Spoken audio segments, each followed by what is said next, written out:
सभी तक मेरी आवाज़ पहुंच रही है? एक बार कोई एक अभ्यर्थी माइक ऑन करके कंफर्म कर दें। पंकज जी, आवाज़ जा रही है? क्लियर? चलिए, कुछ लोग और ज्वाइन कर रहे हैं, मैं उन्हें ज्वाइन करवा देता हूं। एक बार अपनी कॉपीज रिवाइज कर लीजिए, नोटबुक्स देख लीजिए।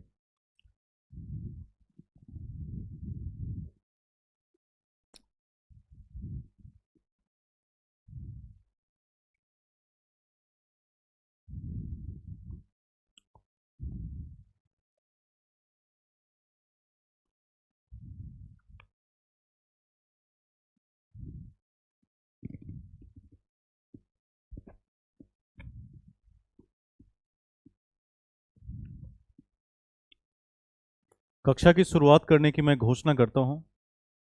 मैं उम्मीद करता हूं कि आप सभी ने एक बार अपने नोटबुक का रिवीजन किया होगा। आपके पास 2 घड़ी का समय है, एक बार तेजी में देख लीजिए। आज मैं रैंडमली कहीं से भी कुछ अभ्यर्थियों से पूछताछ कर सकता हूं।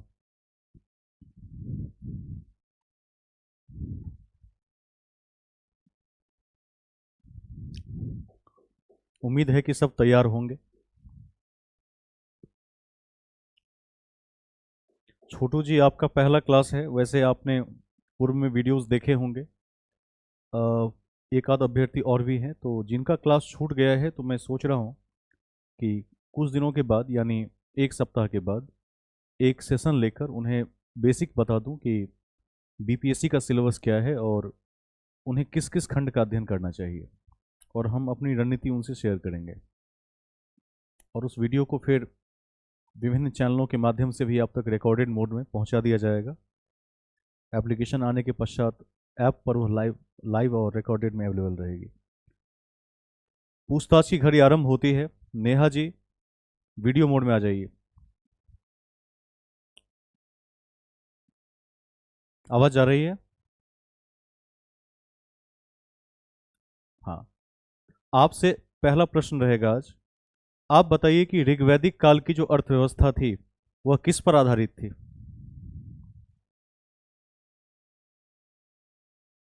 ऋग्वैदिक काल की अर्थव्यवस्था किस पर आधारित थी? जो पीछा गई। Suman ji, very good. पशुपालन लिखवा दिया था। जिनका क्लास छूट गया है, लगभग 10 कक्षाएं, तो उनको मैं किसी न किसी तरह से पूरा करवा दूंगा। शेष अभ्यर्थियों को एकदम याद होना चाहिए, धारा प्रवाह याद होना चाहिए। आज निरंजन जी शायद विभागीय कार्यों से व्यस्त हैं। आदित्य जी आए हैं, बिल्कुल। आदित्य जी, एक बार सामने आ जाएं।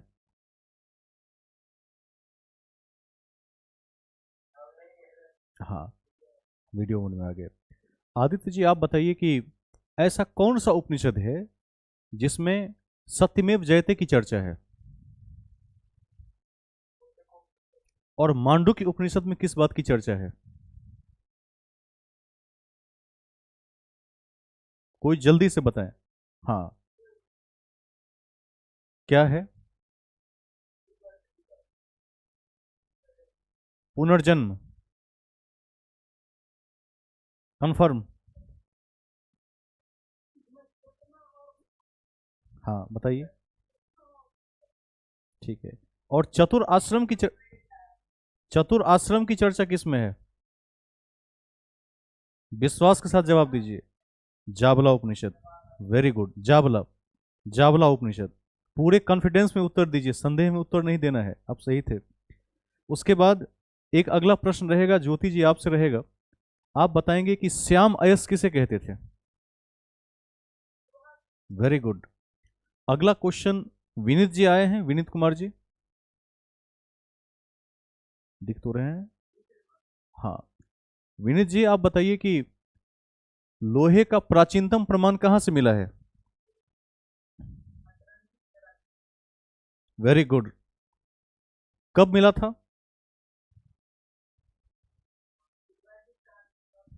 900 ईसा पूर्व में। बहुत बढ़िया।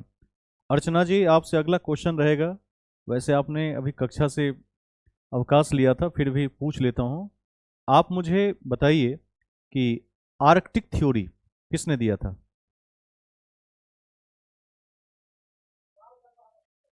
Very good. और मैक्स मूलर ने क्या दिया? Very good. इसमें सबसे मान्य सिद्धांत कौन सा है? मैक्स मूलर का सिद्धांत। चलिए, एक बार हमने पूर्वावलोकन कर लिया है, और बीच बीच में जैसे जैसे क्लास आगे बढ़ेगी और छठी सदी सा पूर्व क्रांति के युग की शुरुआत होगी, उसके पश्चात तो फिर मैं प्रश्नों की लाइन लगा दूंगा, और लगभग हर एक अभ्यर्थी से रेगुलर तौर पर 5-10 प्रश्न पूछने की शुरुआत होगी। मैं पूछता ही रहता हूँ। इससे दो फायदे होते हैं। एक तो यह पता रहता है कि आप कितने अलर्ट हैं, कितने सीरियस हैं, और दूसरा रिवीजन भी हो जाता है। उसी बहाने अन्य अभ्यर्थियों को भी पता चल जाता है। कई बार क्या होता है, जब हम लोग विद्यालय में कक्षा करते थे, तो मैं फिजिकल मोड की बात कर रहा हूँ, तो कुछ अभ्यर्थी हमारे ग्रुप में होते थे जो बहुत जवाब देते थे, लेकिन ऐसे कुछ ही अभ्यर्थी होते थे और शेष अभ्यर्थी चुप रहते थे पूरी क्लास में। तो उनके क्षमता के बारे में पता ही नहीं चलता था। या तो उन्हें पूरा आता है, अथवा उन्होंने तैयार नहीं किया है, तो चुप रहते थे। तो ध्यान रखिएगा, यहाँ तो खैर हम नाम के साथ प्रदर्शित हैं, तो मैं एक एक से पूछ लेता हूँ, और इसी बहाने एक बार सारे टॉपिक को रिकॉल करवा देता हूँ। मैं आगे चलूंगा। एक बार देख लीजिए, कल शायद हमने सभा और समिति तक देखा था। कोई कंफर्म कर दें एक बार।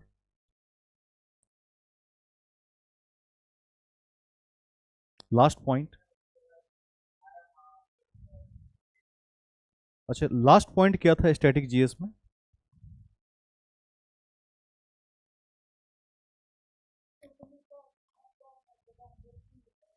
अच्छा, इसके बाद हमने क्लास को करंट में, करंट अफेयर्स की तरफ मोड़ दिया था। चलिए, आपने कल जहां समाप्त किया, हम बूस्टर फैक्ट्स में हैं। एक बार जो नए अभ्यर्थी हैं उनको बता दूं कि जब किसी चैप्टर की समाप्ति हो जाती है, उसके बाद हम बूस्टर फैक्ट्स की शुरुआत करते हैं, और बूस्टर फैक्ट्स की कड़ी में हम उन बातों को देखने की कोशिश करते हैं जो कहीं ना कहीं परीक्षा के दृष्टिकोण से अति महत्वपूर्ण बातें होती हैं।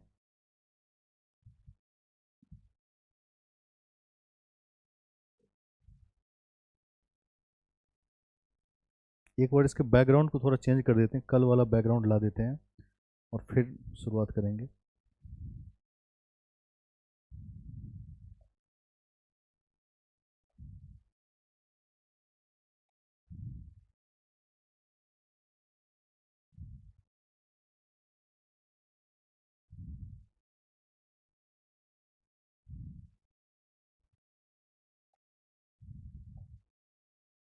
चलिए, तो हम जिस कड़ी में हैं उसका नाम है बूस्टर फैक्ट्स।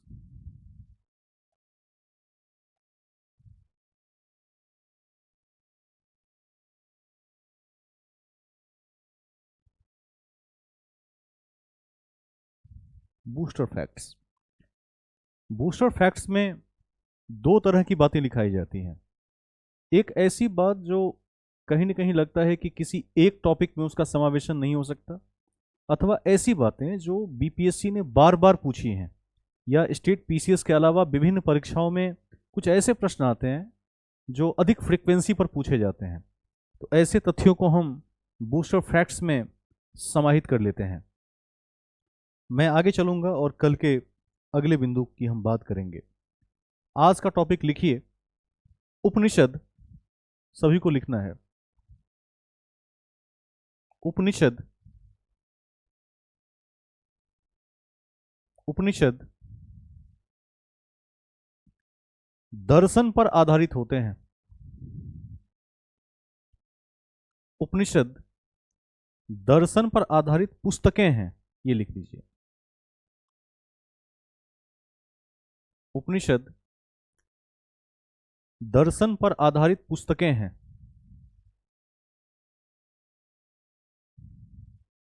पुस्तकें हैं।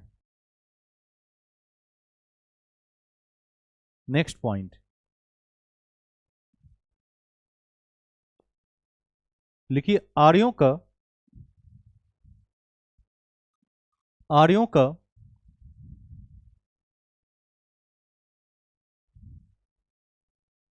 आर्यों का प्रिय पशु कौन सा था? प्रिय पशु पूछा है, घोड़ा सही उत्तर है। लिखवा दिया था कि घोड़ा प्रिय पशु था लेकिन गाय पूजनीय थी। शब्दों का ध्यान रखेंगे। आर्यों का प्रिय पशु घोड़ा, प्रिय पशु घोड़ा, जबकि जबकि पूज्य पशु गाय थी। जबकि पूज्य पशु गाय थी। गाय थी। छोटू कुमार जी आप बताइए कि अयस का अर्थ क्या होता था? अयस। और कोई?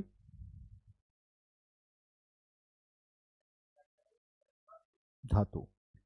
देखिए एक्चुअली हमने पूर्व में चर्चा की है कि 900 बीसी में, 900 ईसा पूर्व में उत्तर प्रदेश के अतरंजी खेरा से लोहे की खोज हुई, लेकिन उसके पूर्व तांबा ही था। तो धातु अथवा तांबा, क्योंकि जब एक ही धातु हो तो धातु भी तांबा ही थी, तो तांबे के लिए अयस का प्रयोग किया गया था। ध्यान रखिएगा, ये बहुत फंसाने वाला क्वेश्चन है, पूछ देता है कई बार। तो हम लोहे के साथ इसको जोड़कर देखते हैं कहीं लोहा न उत्तर हो जाए। लेकिन जब लोहे का खोज हुआ तो लोहे को कहा गया श्याम अयस या कृष्ण अयस, यानी काला अयस। तो अयस का अर्थ है तांबा अथवा धातु। एग्जाम में दोनों में से एक विकल्प आपके समक्ष होगा, उसको आप टिक कर दीजिएगा। मैंने बहुत रिसर्च किया तो कई पुस्तकों को पढ़ने के बाद यह ज्ञात हुआ कि तांबा ही अयस का मूल अर्थ है, लेकिन मेटल के सेंस में भी अयस का प्रयोग किया गया है एक वैदिक, उत्तर वैदिक काल से पहले पहले। तो अभी लिख लीजिए एक पॉइंट, लिखिए लोहे को, लोहे को, लोहे को श्याम अयस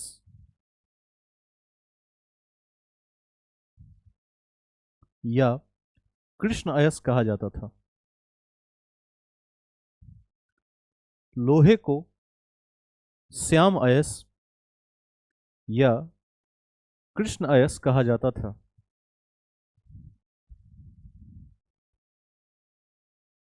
श्याम अयस या कृष्ण अयस कहा जाता था।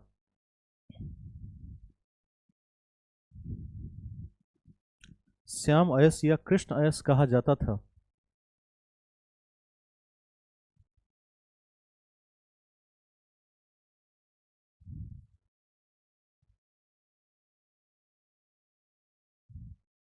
हम आगे चलेंगे।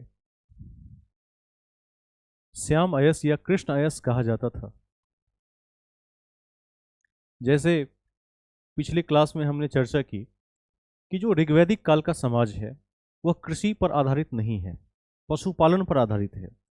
क्योंकि लोहे की खोज ना होने से खेती बाड़ी उतना प्रचलन में नहीं था, तो गाय मुख्य पशु थी और पूरा समाज कबीलाई समाज था, जनजातीय समाज था। याद रखेंगे इसको, क्योंकि जब अर्थव्यवस्था निर्वाह अर्थव्यवस्था होगी, हमने चर्चा कर दिया है, तो निर्वाह अर्थव्यवस्था में क्या होगा, इस समाज कबीलों में बटा होगा। मैंने बताया था कि जब राजा युद्ध के लिए जाते थे तो कुछ जनजातियां होती थी जो राजा की मदद करती थी, अस्थाई सेना नहीं थी। तो इस कड़ी में एक बात जो महत्वपूर्ण है वो ये है कि ऋग्वैदिक काल में सबसे महत्वपूर्ण देवता इंद्र थे, जिनका उल्लेख 200 बार किया गया, 250 बार किया गया है, इसको याद रखिएगा। और दूसरे नंबर के देवता अग्नि थे, जिनका उल्लेख ऋग्वेद में 200 बार मिलता है, 250 और 200। लेकिन उत्तर वैदिक काल में कर्मकांड बढ़ गया, वंश को आगे बढ़ाने की परंपरा बढ़ी। वर्ण जो मैंने कहा था कि 10 मंडल हैं और 10वें मंडल के पुरुष सूक्त में चतुर्वर्ण व्यवस्था का उल्लेख मिलता है, जिसमें हम ब्राह्मण, क्षत्रिय, वैश्य और शूद्र की बात करते हैं। तो ध्यान रखिएगा कि उत्तर वैदिक काल के देवता प्रजापति हो गए। जैसे आपने दक्ष प्रजापति का भी नाम सुना होगा, जो पार्वती नहीं, सती के पिताजी थे, पार्वती से एक वर्जन पहले। उसके बाद कहते हैं कि सती की मृत्यु के बाद भगवान शंकर का विवाह पार्वती से हुआ था, ऐसा शिव पुराण में लिखा हुआ है। इस पॉइंट को लिख लेते हैं, परीक्षा में बार बार पूछा गया है। लिखिए, उत्तर वैदिक काल में, उत्तर वैदिक काल में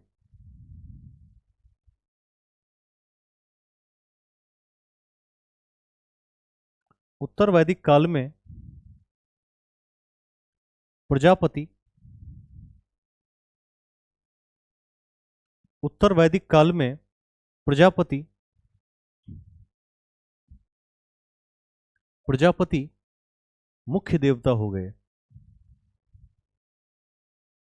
उत्तर वैदिक काल में प्रजापति मुख्य देवता हो गए।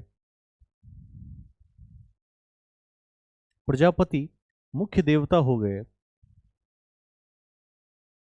जबकि ऋग्वैदिक काल में, ऋग्वैदिक काल में ऋग्वैदिक काल में इंद्र और अग्नि मुख्य देवता थे। एक एक पॉइंट याद रखेंगे।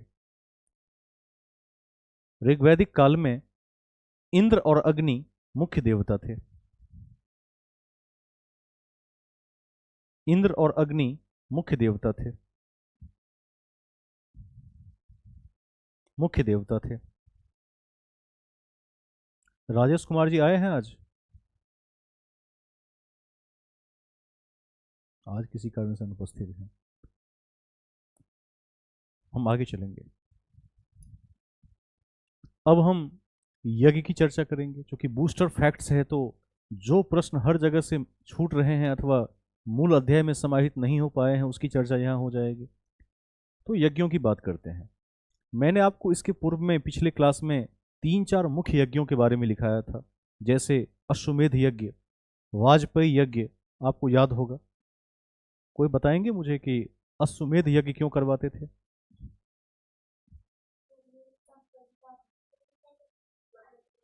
और राजसूय यज्ञ?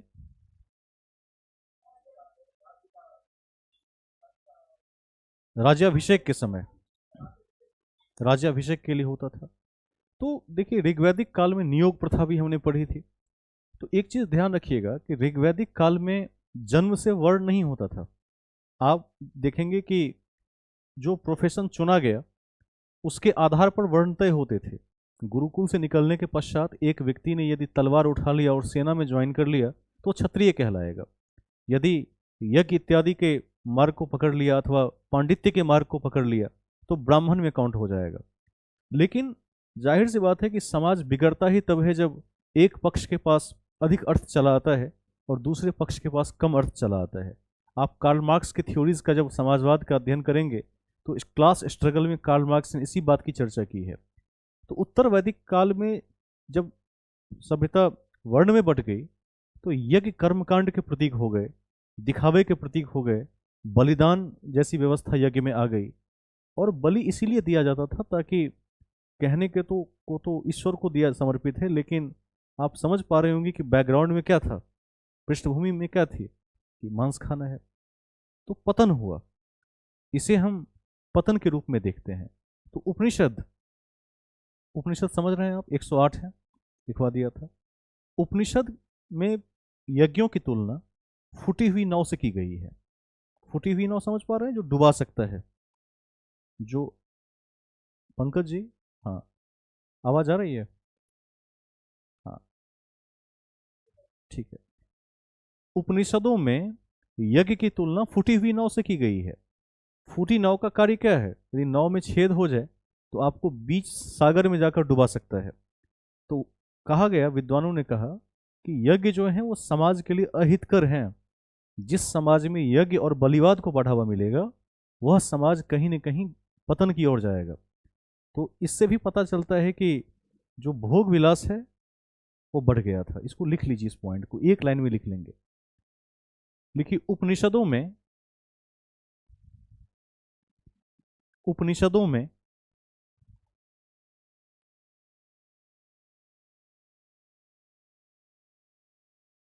उपनिषदों में यज्ञ की तुलना, यज्ञ की तुलना फुटी नाव से की गई है। उपनिषदों में यज्ञ की तुलना फुटी नाव से की गई है। फुटी नाव से की गई है।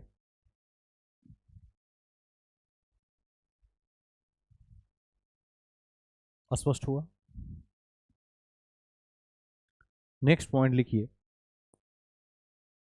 लिखिए सभा और समिति को,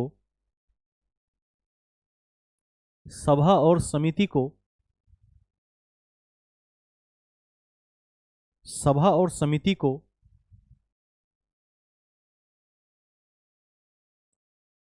प्रजापति की दो पुत्रियां कहा जाता है। राजेश जी लिख रहे हैं कि सर आज आरआरबी टेक्नीशियन का एग्जाम होने के कारण कक्षा में जोड़ नहीं पाया। कोई बात नहीं, जिनकी परीक्षा है उनको पूरा छूट है।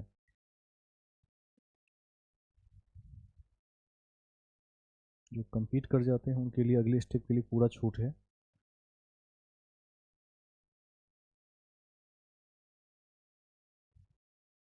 हम आगे चलेंगे। ये स्पष्ट हो गया, क्लियर हो गया। अब मैं एक अगले बिंदु की ओर ले चलता हूं जो बीपीएससी के क्वेश्चन बैंक में उल्लेखित है और बार बार बीपीएससी ऐसे प्रश्न पूछती रहती है। कुछ तो ऐसे प्रश्न होते हैं, यदि आप पूरा कक्षा कर लेंगे तो आप देखेंगे, जहां मैं वीवीए करवा देता हूं, अति महत्वपूर्ण लिखवा देता हूं, ऐसे प्रश्न होते हैं जो आपको कहीं ना मिले, वो सिर्फ बीपीएससी के क्वेश्चन बैंक में मिले। और ऐसे प्रश्न जैसे एक सूत्र युग है, सूत्र युग, आप में से कितने अभ्यर्थी बता सकते हैं कि कब से कब तक सूत्र युग की अवधारणा थी? सूत्र युग कहां से कहां तक माना जाता है? नाम सुना है किसी ने? सूत्र युग। चलिए लिखवा देते हैं। मैंने कहा ना, कुछ ऐसे शब्द आपको मिल जाएंगे जो शब्द एकदम परीक्षा हॉल में लगेंगे नवीन, अनभिज्ञ रहेंगे आप उससे। तो लिखिए अति महत्वपूर्ण है कि, लिख लीजिए इसको, अति महत्वपूर्ण है कि, अति महत्वपूर्ण है कि 800 से 800 से 600 ईसा पूर्व बीसी, इंग्लिश में बीसी, 800 से 600 ईसा पूर्व, ईसा पूर्व के काल को, के काल को सूत्र युग के नाम से जाना जाता है। सूत्र युग के रूप में जाना जाता है।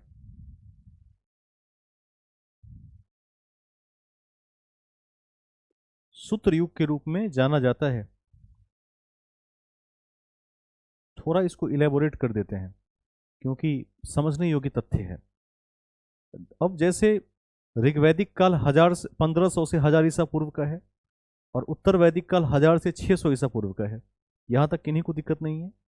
तो आप देखिए एक चीज कि ये कहां पड़ेगा। जैसे मैं यहां लिख देता हूं 1500 से 1000 ईसा पूर्व का जो काल है वो ऋग्वैदिक काल है। आड़ से व्यक्त कर देता हूं ऋग्वैदिक काल। और 1000 से 600 ईसा पूर्व तक का जो काल है उसे हम कहते हैं उत्तर वैदिक काल। यू से व्यक्त कर देता हूं। अब ये जो समय है 800 से 600, ये कहां पड़ेगा? इसमें पड़ेगा, उत्तर वैदिक काल में पड़ेगा। तो कभी यदि आपसे पूछते कि सूत्र युग किस युग का हिस्सा है, तो कॉमन सेंस लगाकर आप जवाब दे सकते हैं कि उत्तर वैदिक काल का हिस्सा है। जिनका मैथमेटिक्स थोड़ा भी ठीक है वो इस तथ्य को पकड़ सकते हैं। अब सूत्र युग क्या है, तो यदि मैं लिखवाने लगूं तो अधिक समय लग जाए, संक्षेप में समझा देता हूं। सूत्र युग में बड़ी बड़ी बातों को संक्षेप में कहा गया, यह सूत्र युग है। जैसे आप देखेंगे पिछली कक्षा में हमने वेदांग की चर्चा की थी। 6 हैं वेदांग: शिक्षा, कल्प, व्याकरण, निरुक्त, छंद और ज्योतिष। तो याद होगा आप सभी लोगों को, कॉपी में लिखा हुआ है। तो 6 वेदांग, ज्योमेट्री, बेसिक अलजेब्रा, उसके बाद इस तरह से कुछ जीवन के सूत्र, जैसे अक्षपाद गौतम ने कुछ सूत्र संपादित किए, उसको भी ध्यान रखिएगा। तो कई महर्षियों ने फॉर्मूले दिए उसके बाद। तो जो छोटे छोटे सूत्र आए, जो वेदांग आए, इसी पूरे एरा को सूत्र युग कहा जाता है। आप इसमें एक लाइन तो लिख चुके हैं, एक और लाइन जोड़ दीजिए। देखिए, इस काल में इस काल में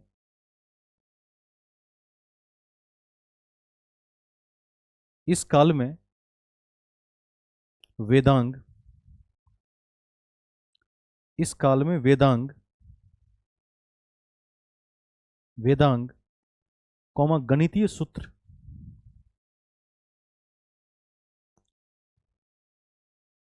गणितीय सूत्र कौमा स्मृति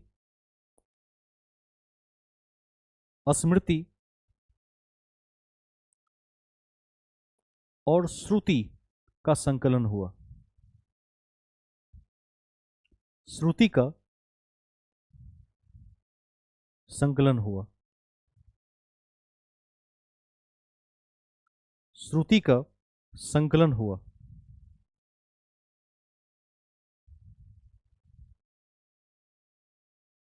स्पष्ट है?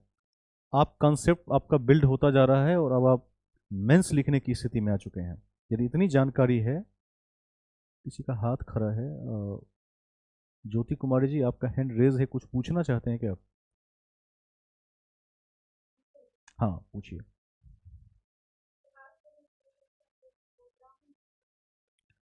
इसको ब्राह्मण युग भी कहते हैं। इसलिए कहते हैं कि चूंकि कहा जाता है कि दो कारण हैं इसके। एक तो जितनी रचनाएं हैं महर्षियों ने की और ब्राह्मण रहे, और ब्राह्मण ग्रंथों से भी उत्प्रोत है। लेकिन इसको आप सूत्र युग के रूप में जरूर ध्यान रखिएगा, क्योंकि आपको जब पूछेगा तो सूत्र युग के रूप में पूछेगा, क्योंकि सूत्रपात हुआ था। स्पष्ट हो रहा है ज्योति जी? ठीक है। वैसे एक दो पुस्तकों में ये भी लिखा हुआ है, मैं आपको बता दूं, कि 800 से 200 ईसा पूर्व तक। लेकिन उसको मत याद कीजिएगा, उतना लंबा मत जाइएगा, क्योंकि जितनी परीक्षाओं का डेटा मैंने देखा है उसमें 600 ईसा पूर्व से आगे की बात नहीं पूछी गई है, क्योंकि इसके बाद युग परिवर्तन हो जाता है। हम आपको बताएंगे आगे चलकर। मैं अगले तथ्य में चलूंगा, ठीक है? आगे चलिए, लिखिए। ऋग्वैदिक काल में उल्लिखित ऋग्वैदिक काल में उल्लिखित उल्लिखित यव यव शब्द का अर्थ, ऋग्वैदिक काल में उल्लिखित यव शब्द का अर्थ क्या है? वेरी गुड, जौ। यव शब्द का अर्थ जौ है। वैसे कॉपी के ऊपर मैंने कभी लिखवा दिया था कि जौ और गेहूं उत्तर भारत की पहली फसल है, जबकि दक्षिण भारत की पहली फसल रागी है, मिलेट। एनसीईआरटी के हिसाब से याद रख लीजिएगा इसको, बहुत पूछा गया क्वेश्चन है और मैं बार बार आपको लिखवाता रहूंगा। उत्तर भारत की पहली फसल जौ और गेहूं है और दक्षिण भारत की पहली फसल रागी है। Very very important for upcoming examinations. Clear हो गया जाओ?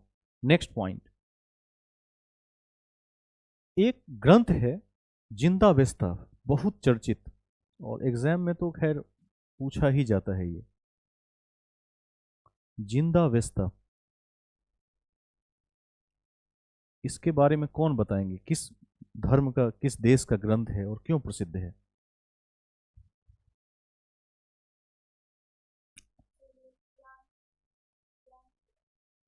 और किस धर्म का है? पारसी धर्म का। Very good. देखिए, मैं आपको बता दूं कि जिंदावेस्ता ईरानी ग्रंथ है और पारसी धर्म का है। और ध्यान रखिएगा कि इसकी तुलना वेदों से की जाती है। जो स्थान भारत में वेदों का रहा है, वही स्थान ईरान में जिंदावेस्ता का रहा है। अब जिंदावेस्ता याद रहेगा आपको, एक लाइन पहले ये लिख दीजिए। लिखिए, जिंदावेस्ता, जिंदावेस्ता ईरानी ग्रंथ है।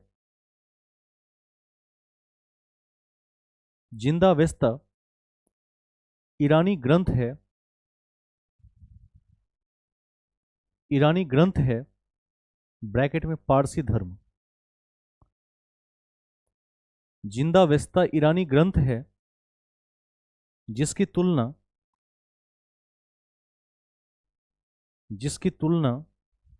ऋग्वेद से की गई है। जिसकी तुलना ऋग्वेद से की गई है।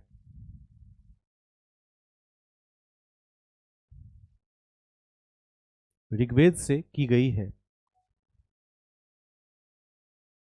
एक लाइन उसमें और ऐड कर दीजिए।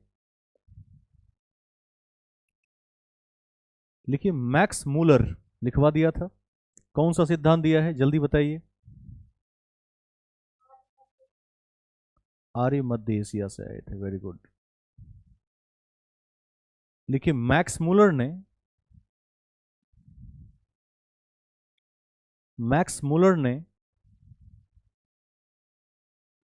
जिंदावेस्ता एवं मैक्स मूलर ने जिंदावेस्ता एवं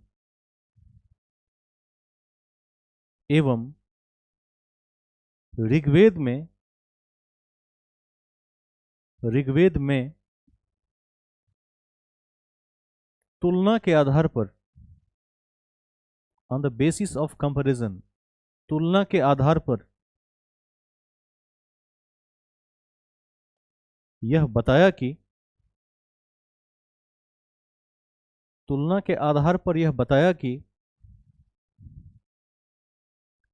आर्य मध्य एशिया से आए थे। आर्य मध्य एशिया से आए थे। आर्य मध्य एशिया से आए थे। मध्य एशिया से आए थे। अब क्लियर हुआ। कई सिद्धांत हैं, लेकिन मैक्स मूलर का जो सिद्धांत है कि आर्य मध्य एशिया से आए थे, ये सर्वमान्य सिद्धांत है और एग्जाम में यही पूछा जाता है। लेकिन कई बार यदि पेपर का लेवल डिफिकल्ट करना हो तो गंगानाथ झा के बारे में भी पूछ देते हैं।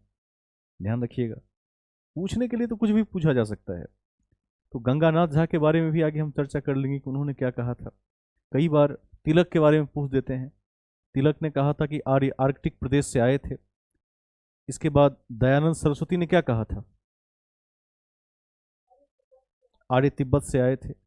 तो 3 तो याद रखना ही है, लेकिन इसी कड़ी में मैं आपको और 1-2 लिखवा दूंगा और उतना ही सिद्धांत है। तो होता क्या है, जैसे मैंने लगभग 50 से 55 परीक्षाएं दी हैं, कम से मुझे लगता है जहाँ तक याद है 50-55 परीक्षाएं तो याद है, जिसमें शुरू में कई में असफलता मिली और बाद में भारी मात्रा में सफलता भी मिली। अभी हाल ही में मैंने एक ऑल इंडिया सर्विस को कंप्लीट किया था, जो आपने देखा भी होगा। तो एक एक्सपीरियंस के आधार पर मैं आपको यह बता रहा हूँ कि जब आप सिविल सेवा की परीक्षा देते हैं, खास करके यूपी पीसीएस और बिहार पीसीएस टाइप एग्जामिनेशंस, तो उसकी पीटी बड़ी सेंसिटिव स्टेज मानी जाती है। क्योंकि यूपीएससी की पीटी में क्या है कि कॉन्सेप्ट पता होना चाहिए, तथ्य पता होने चाहिए, गहराई से पता होने चाहिए, बहुत अधिक रट नहीं सकते। लेकिन स्टेट पीसीएस में क्या है, आज भी भले ही बीपीएससी ने 68 69 में काफ़ी बदलाव किए, 69वीं में काफ़ी बदलाव किए, लेकिन अभी आप देखिएगा उन बदलावों के बावजूद भी जिनके पास वन लाइनर कमांड सबसे ज़्यादा होगा, सबसे अधिक नंबर वही लेके आ जाते हैं। इस बार जो क्वेश्चन आया उस क्वेश्चन पर काफ़ी विवाद रहा। मैं सोशल मीडिया पर कम आ पाता हूँ, क्योंकि आप सभी को पता है कि सरकारी सेवा से बंधे होने के कारण कुछ व्यस्तता हो जाती है। लेकिन जब जब समय मिलता है तो मैं लगभग चीज़ें देखता रहता हूँ, अपडेट रहता हूँ। तो मैंने एक बताया भी था कि एक बहुत चर्चित अध्यापक हैं भारत में जो बिहार पीसीएस को पढ़ाते हैं, उन्होंने यह बात कही कि इतना हल्का क्वेश्चन अधिकारी के लिए नहीं होना चाहिए था। एक्चुअली बीपीएससी का ये एक प्रयोग है, क्वेश्चन हल्का नहीं है। बीपीएससी ऐसे प्रश्न लाना चाहती है जो हो तो दिखे तो वन लाइनर जैसा ही, लेकिन वह प्रश्न डायरेक्ट कहीं से ना मिले, कॉम्पिटेंसी बेस्ड हो। इसी पद्धति का प्रयोग एनसीएफ 2023 में किया जा रहा है। यदि आप भारत की नई शिक्षा नीति का अवलोकन करेंगे तो आप देखेंगे कि ऐसे प्रश्नों को डिजाइन किया जा रहा है जो हैं तो उसी कॉन्सेप्ट पर आधारित, लेकिन सीधे नहीं है। जैसे इस बार मैं एक ट्रेनिंग में गया था, तो कॉम्पिटेंसी बेस्ड पर चर्चा हो रही थी और मुझे ही बोलने के लिए कहा गया। तो लगभग 500 साढ़े 500 पेज की वो फाइल है, एक बार मैं देख कर चला गया था। तो मैंने बताया कि जैसे एक प्रश्न पूछा जाता है कि भारत में यह एक द्वीप है, दूसरा लाइन यह द्वीप प्रवाल भित्ति से बना है, और तीसरा लाइन यह अरब सागर में है, द्वीप का नाम बताइए। अब 4 विकल्प दे दिए हैं, क्या होगा द्वीप का नाम, जल्दी बताइए, हल्का प्रश्न है। Very good. अच्छा, लक्षद्वीप कितने द्वीपों का समूह है?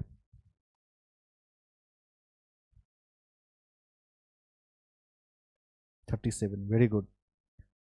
कॉल वॉल ना करें, अभी बाद में कॉल कीजिए। तो क्लियर हो गया।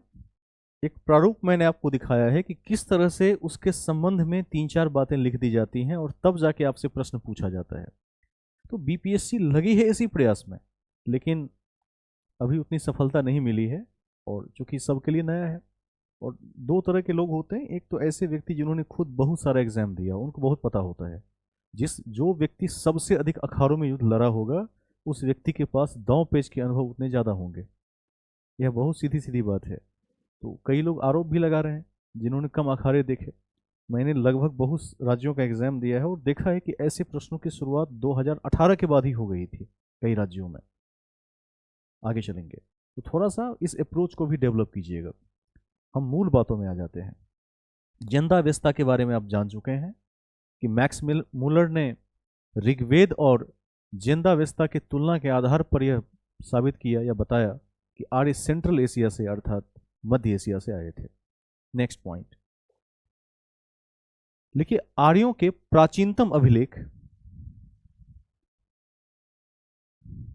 आर्यों के प्राचीनतम अभिलेख अभिलेख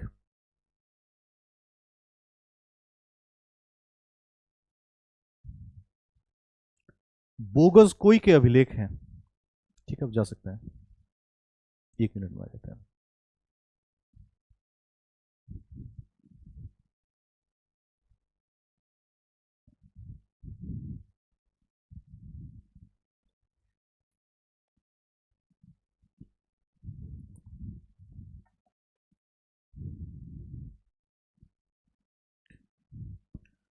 आर्यों के प्राचीनतम अभिलेख बोगस कोई के अभिलेख हैं।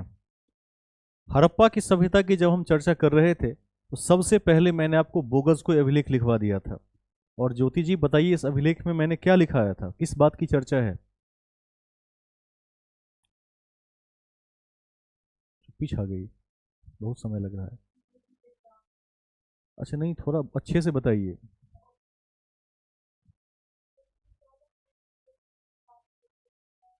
एशिया माइनर, अच्छा क्या क्या था इसमें?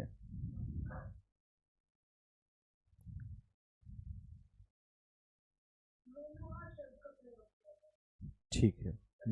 हाँ, और सही सही नाम बताइए, नाम अशुद्ध बता रहे हैं।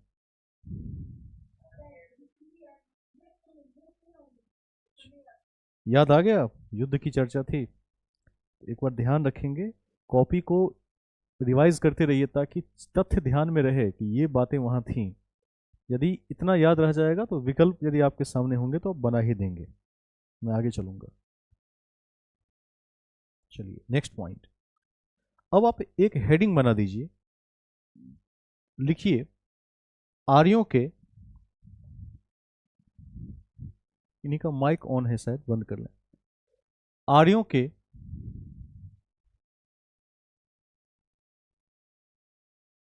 आर्यों के मूल निवास स्थान संबंधी मत।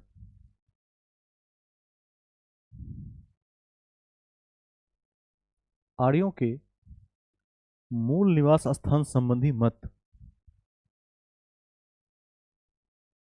आर्यों के मूल निवास स्थान संबंधी मत। अब मैं आपको 6 विद्वानों का मत लिखा देता हूं, जहां से पूछना हो पूछ ले, इसके बाहर कभी नहीं पूछा जाएगा। एक तरफ लिखिए विद्वान, बाएं तरफ विद्वान और दाएं तरफ मत।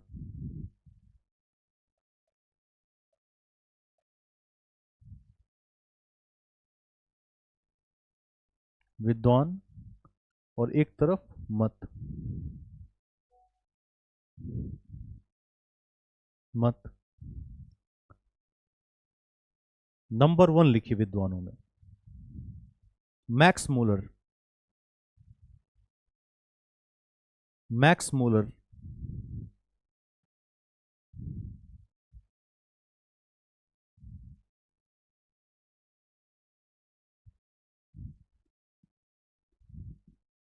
ठीक है, ओके।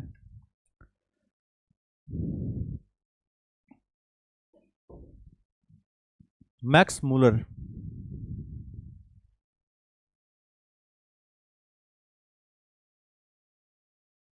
मध्य एशिया, ब्रैकेट में बैक्टीरिया। बैक्टीरिया नहीं, बैक्टीरिया जगह का नाम है। मैक्स मूलर,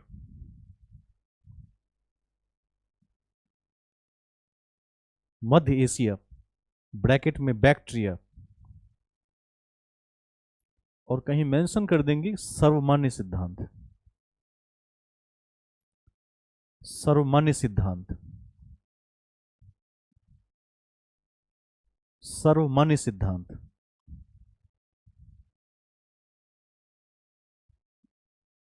पॉइंट नंबर 2,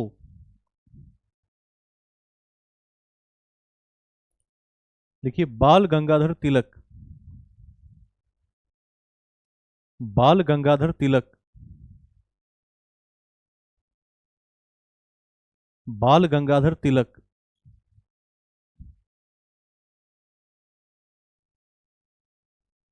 उत्तरी ध्रुव, ब्रैकेट में आर्कटिक प्रदेश। बाल गंगाधर तिलक उत्तरी ध्रुव,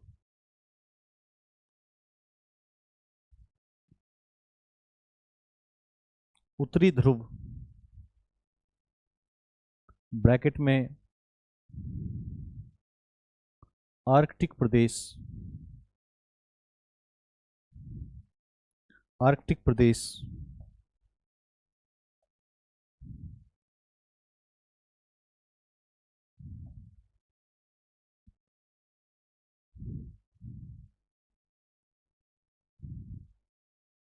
आर्कटिक प्रदेश।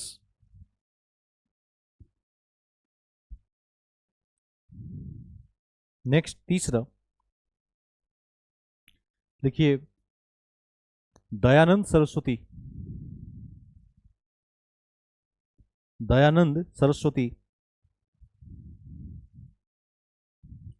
दयानंद सरस्वती तिब्बत।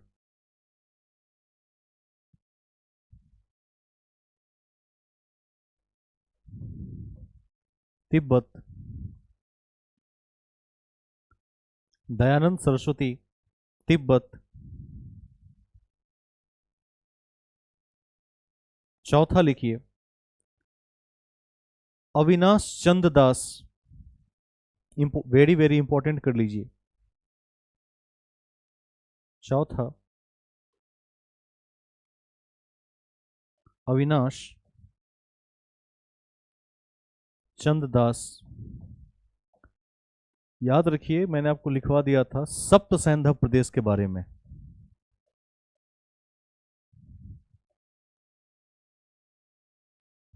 सप्त सैंधव प्रदेश, तो अविनाश दास ने ही कहा था कि आर्य सप्त सैंधव प्रदेश से आए थे और वहीं बसे थे, जो भी है।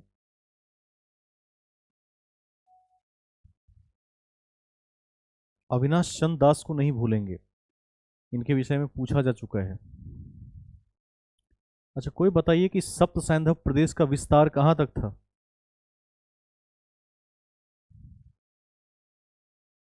आधुनिक अफगानिस्तान तक, ध्यान रखिएगा। कितना हुआ है? 4। पांचवा लिखिए गंगानाथ झा। गंगानाथ झा।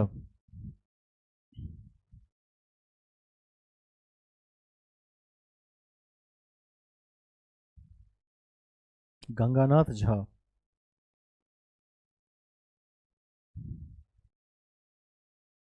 ब्रह्मर्षि प्रदेश। गंगानाथ झा, ब्रह्मर्षि प्रदेश। ब्रह्मर्षि प्रदेश।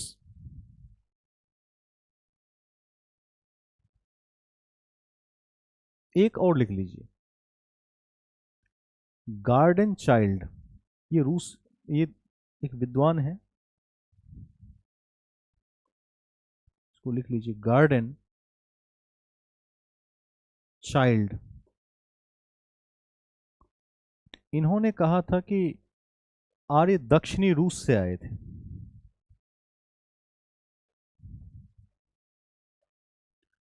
आर्य दक्षिणी रूस से आए थे। साउथ रसिया, दक्षिणी रूस। दक्षिणी रूस।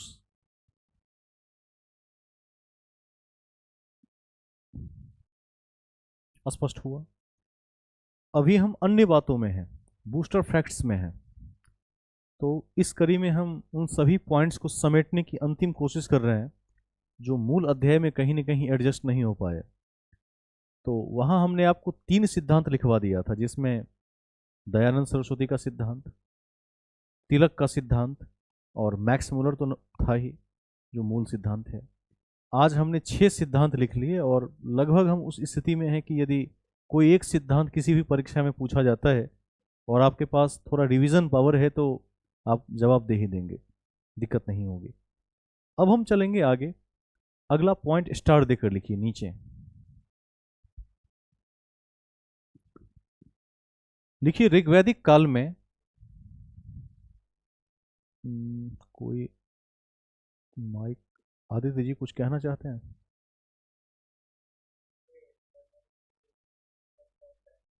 देखिए ब्रह्मर्षि प्रदेश जो है, ब्रह्मर्षि प्रदेश भारत के उत्तर मध्य हिस्से को ही कहते हैं ब्रह्मर्षि प्रदेश। और ये हिस्सा सिर्फ भारत का नहीं है बल्कि पाकिस्तान अफगानिस्तान के एरिया को लेकर चलता है, ध्यान रखिएगा। लेकिन नाम उसका ब्रह्मर्षि प्रदेश दिया था गंगानाथ झा ने।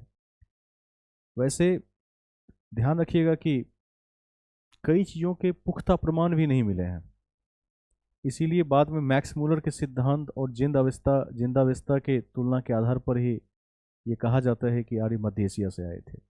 तो ब्रह्मर्षि देश उसी कैटेगरी में आता है। देखिए बड़ा फैलाव है, सिर्फ भारत में ही नहीं है बल्कि भारत के ऊपर तक फैला हुआ है नक्शे में, उसको देख लेंगे।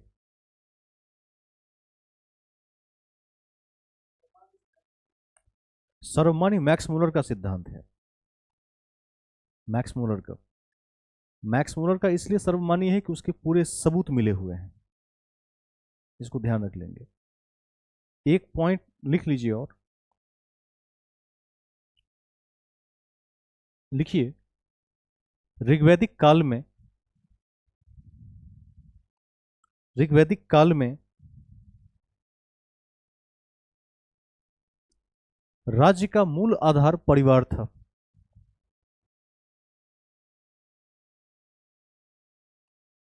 राज्य का मूल आधार परिवार था। परिवार था। राज्य का मूल आधार परिवार था। लिख लिया?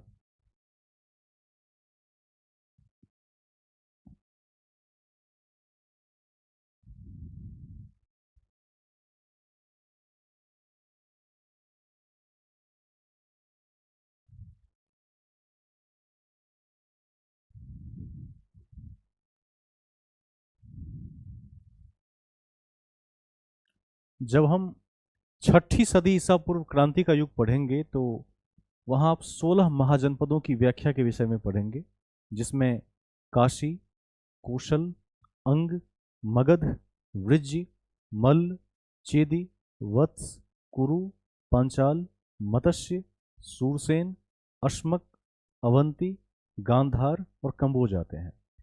तो याद रखिएगा कि जब ब्रह्मर्षि प्रदेश की बात करेंगे तो ये 4 क्षेत्र उसमें शामिल हो जाएंगे। कुरु, कुरु कौन सा क्षेत्र है, कौन बताएंगे? इंद्रप्रस्थ का क्षेत्र। दिल्ली हरियाणा का जो क्षेत्र है कुरु है। तो यहां से पकड़ लीजिए और ऊपर तक टच कर लीजिए नक्शे में, तो आप देखेंगे वो ब्रह्मर्षि प्रदेश कहलाता है। यही 4 क्षेत्र उसमें आ जाते हैं। इसकी चर्चा मैं करूंगा जब मैप लेकर आएंगे तो आपको दिखा देंगे उसमें।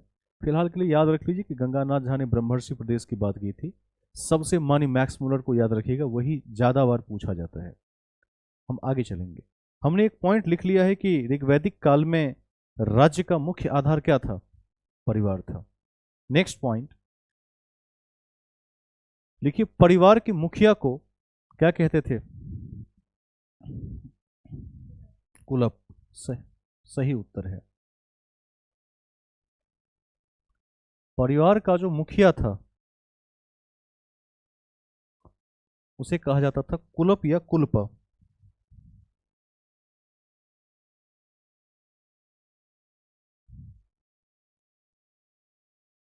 कुलप या कुलप। इसी से आगे चलकर बना है शब्द कुलपति, जैसे चांसलर अंग्रेजी में कहते हैं। विश्वविद्यालय के चांसलर होते हैं, ध्यान रखिएगा, कुलपति।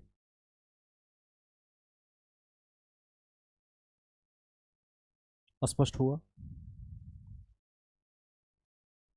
आगे चलेंगे। तो याद रखिएगा कि परिवार के हेड को कुलप कहते थे। पूर्व में ही चर्चा हो चुकी है कि परिवार पितृसत्तात्मक प्रकृति का था, जबकि हड़प्पा की सभ्यता में इस बात की चर्चा मैं ऑलरेडी कर चुका हूं कि परिवार मातृसत्तात्मक, या सभ्यता ही समझिए मातृसत्तात्मक प्रवृत्ति की थी। इसको ध्यान रखिएगा। और एक और बिंदु मैंने बता दिया था कि हड़प्पा की सभ्यता एक नगरीय सभ्यता थी, जबकि वैदिक सभ्यता ग्रामीण सभ्यता का हिस्सा है। तो ये इन्हीं का माइक ऑन है, एक व्यक्ति का देख लीजिए। छोटू जी आपका शायद ऑन है। हाँ ठीक है, तो इसको भी ध्यान रख लेंगे। नेक्स्ट पॉइंट लिखिए, लिखिए ग्राम का प्रमुख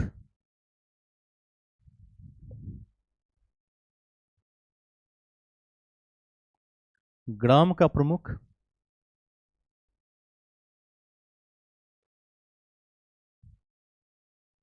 ग्रामणी कहलाता था। ग्राम का प्रमुख ग्रामणी कहलाता था। ग्रामणी कहलाता था। नेक्स्ट पॉइंट, अब देखिए जैसे आज देखेंगे आप कि आर्यों की सभ्यता की दी हुई जो सिस्टम है वो आज भी चल रही है। जैसे सबसे छोटी का एक गांव होती है, ग्राम शुद्ध शब्द है, ग्राम तत्सम शब्द है, गांव तो देशज शब्द है। तो याद रखिएगा कि गांव से मिलकर, ग्रामों से मिलकर विश्व बनता था। वह हर्षिकर तालविश विश्व बनता था, और विश्व के प्रधान को विश्वपति कहते थे। लिखिए, ग्राम से मिलकर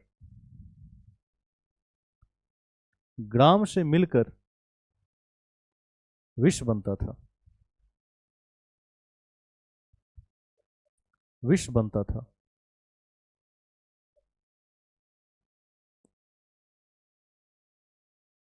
ग्राम से मिलकर विश्व बनता था, जिसके प्रधान को विश्वपति कहते थे। जिसके प्रधान को विश्वपति कहते थे।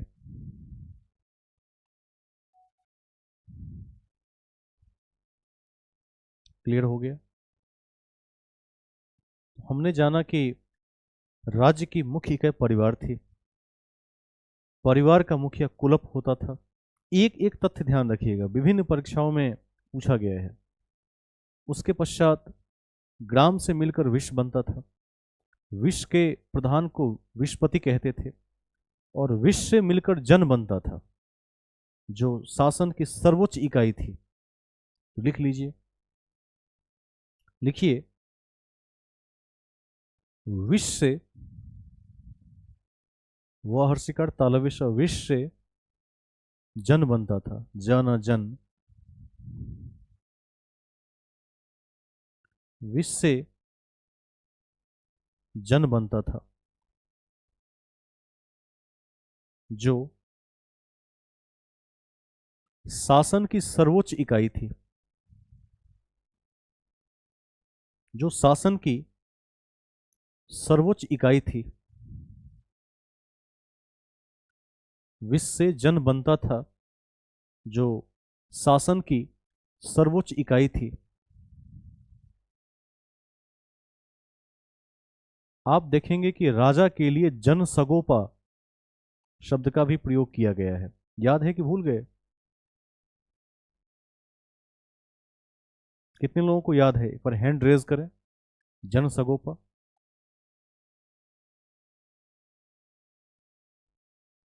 एक भी हाथ नहीं खड़ा हुआ है। अब जाकर एक व्यक्ति, पंकज जी ने हाथ खड़ा किया है। ठीक है, अपनी कॉपी को दोहरा लीजिएगा, लिखवा दिया है। हम आगे चलेंगे। नेक्स्ट पॉइंट लिखिए, सरस्वती नदी को, सरस्वती नदी को क्या कहा गया है?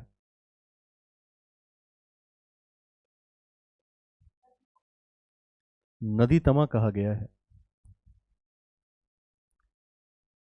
सरस्वती नदी को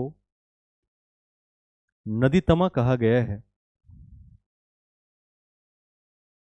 अर्थात सर्वश्रेष्ठ नदी, सर्वश्रेष्ठ नदी।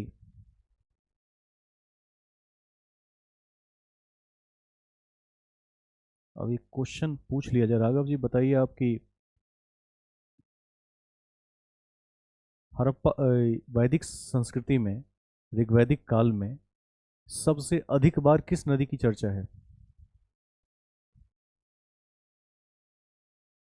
कौन बताएंगे? सिंधु नदी। बता दिया था। याद रखिएगा कि सबसे अधिक बार सिंधु की चर्चा है। सबसे प्रमुख नदी सिंधु थी, लेकिन सबसे पवित्र नदी सरस्वती थी। दोनों में डिफरेंस है, और मैंने 2 कक्षा पूर्व भी इस बात की चर्चा की। यह कंफ्यूजन पैदा कर सकता है, तो इसको ध्यान रखेंगे। माइक बंद कर लिया जाए। लिख लीजिए अगला पॉइंट। लिखिए, वैदिक संस्कृति में सबसे अधिक बार, वैदिक संस्कृति में सबसे अधिक बार सिंधु नदी की चर्चा है। वैदिक संस्कृति में सबसे अधिक बार सिंधु नदी की चर्चा है। सिंधु नदी की चर्चा है।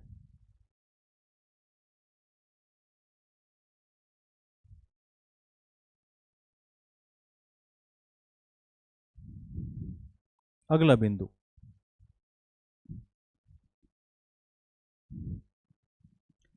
लिखिए, सतलज से, सतलज से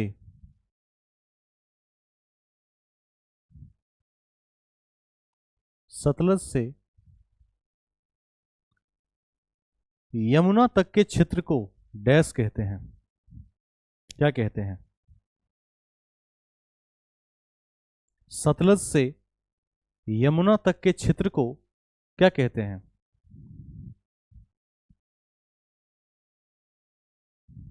ब्रह्मवर्त कहते हैं।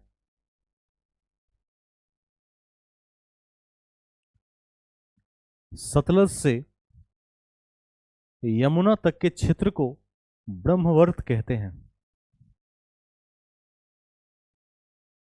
ब्रह्मवर्त कहते हैं।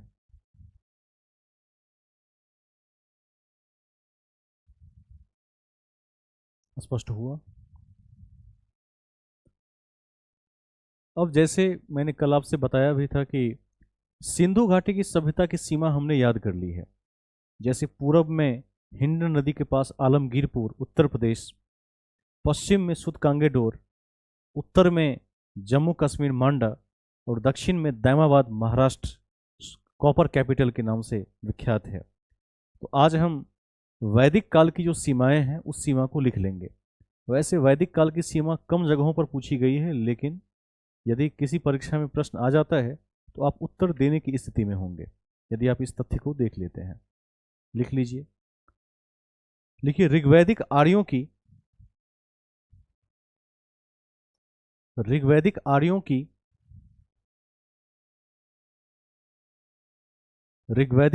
की पूर्वी सीमा, ऋग्वैदिक आर्यों की पूर्वी सीमा, पूर्वी सीमा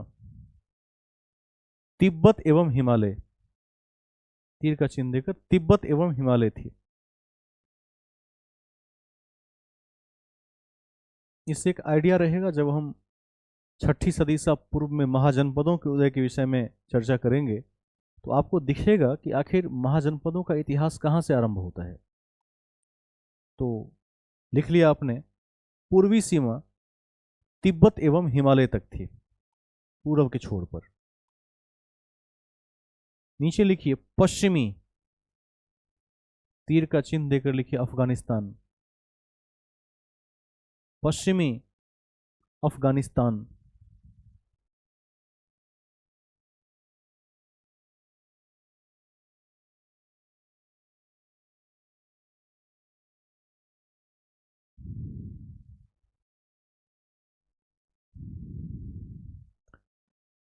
अब देखिए, ये जो सीमा है ये पूर्वी सीमा है, ये क्या है, पश्चिमी सीमा है। ऐसे याद रखिए शॉर्ट में। तो पश्चिमी अफगानिस्तान। देखिए उत्तरी, उत्तरी, उत्तर ऊपर की तरफ होता है। उत्तरी में लिखिए वर्तमान तुर्कमेनिस्तान। नक्शा में दिखा देंगे कभी, ज्योग्राफी जब पढ़ेंगे तो एक बार देख लीजिएगा। वर्तमान तुर्कमेनिस्तान,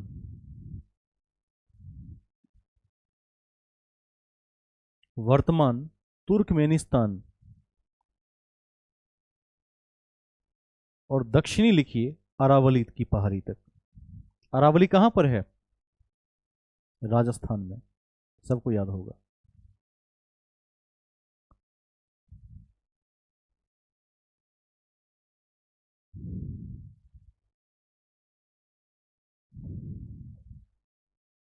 अरावली की पहाड़ी में कौन सी सीमा थी, दक्षिणी। तो ये है साम्राज्य का विस्तार।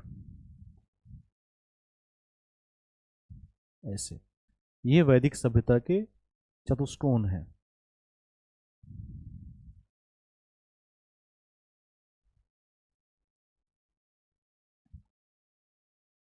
स्पष्ट हुआ। हम चलेंगे अगले बिंदु पर, नेक्स्ट पॉइंट में। कितने लोग थक चुके हैं, हाथ खड़े करें। एक बार हैंड रेज का बटन दबा दें जो थक चुके हैं, ऊर्जा में हैं। कितने लोग ऊर्जा में हैं वो हाथ खड़े करें। चलिए, ऊर्जा में हैं, बहुत बढ़िया। पीसीएस की कक्षाओं में छोटी से छोटी कक्षा भी 1.5 घंटे की होती है। और आपने देखा होगा कि लास्ट में जब, चूंकि अभी एप्लीकेशन डिज़ाइन नहीं हुआ है तो ऑब्वियसली रेजोल्यूशन की प्रॉब्लम है। 4K रेजोल्यूशन में वीडियो आता है, जिससे होता क्या है कि आपका नेट जल्दी ख़त्म हो जाता है। एक सप्ताह की बात रह गई है, टीम कार्य कर रही है और बहुत जल्द लॉन्च हो जाएगा। उसके पश्चात तो 300-400 MB यदि डेटा भी रहेगा तो भी 2 घंटे की कक्षा आप कर सकते हैं, दिक्कत नहीं होगी। चलिए मैं आगे चलूँगा। आप ऊर्जा में है तो मैं भी ऊर्जा में हूँ, और मैं तो थकता ही नहीं हूँ क्योंकि 10 से 15 घंटे की रूटीन है। आगे चलेंगे। एक दो और बिंदुओं को देख लेते हैं। हमने चौहदी को देख लिया है। एक अभिलेख मैं आप लोगों से पूछता हूं, यदि किसी ने नाम सुना हो तो जरूर बताइए। कस्सी अभिलेख।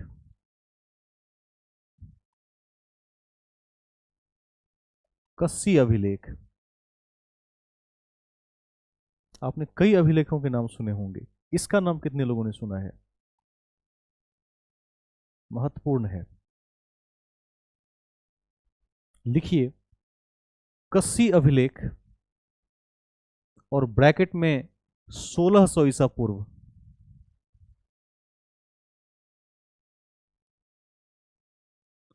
कस्सी अभिलेख ब्रैकेट में 1600 ईसा पूर्व।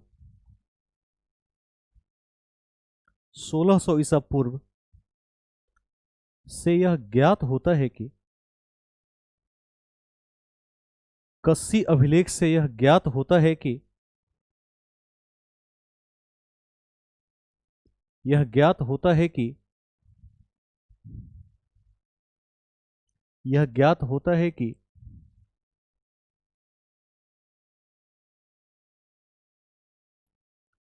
ईरानी आर्यों के ईरानी आर्यों के ईरानी आर्यों के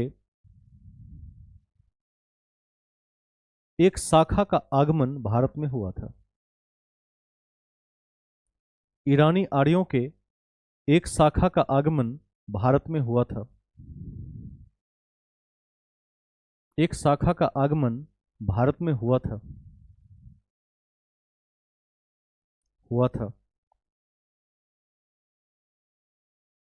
नेक्स्ट पॉइंट,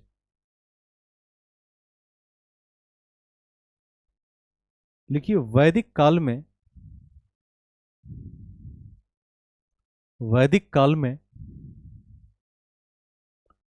समाज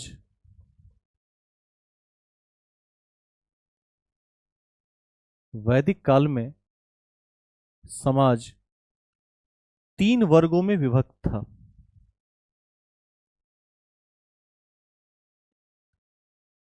वैदिक काल में समाज 3 वर्गों में, वर्ग लिखना है, क्लास, 3 क्लासेस में विभक्त था। वर्ण अलग चीज है और वर्ग अलग चीज है। 3 वर्गों में विभक्त था। देखिए पहला जो वर्ग है वो योद्धाओं का वर्ग है। तो योद्धा,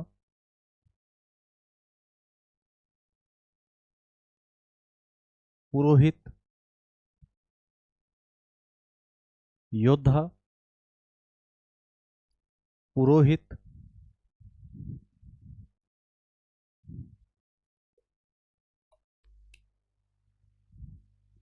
पुरोहित, और तीसरा है आमजन, जनरल पब्लिक। आमजन, 3 वर्ग थे समाज के। और जब वर्ण पूछेगा उत्तर वैदिक काल में तो 4 वर्ण थे, ब्राह्मण, क्षत्रिय, वैश्य और शूद्र। तो वर्ग और वर्ण का विभेद याद रखेंगे।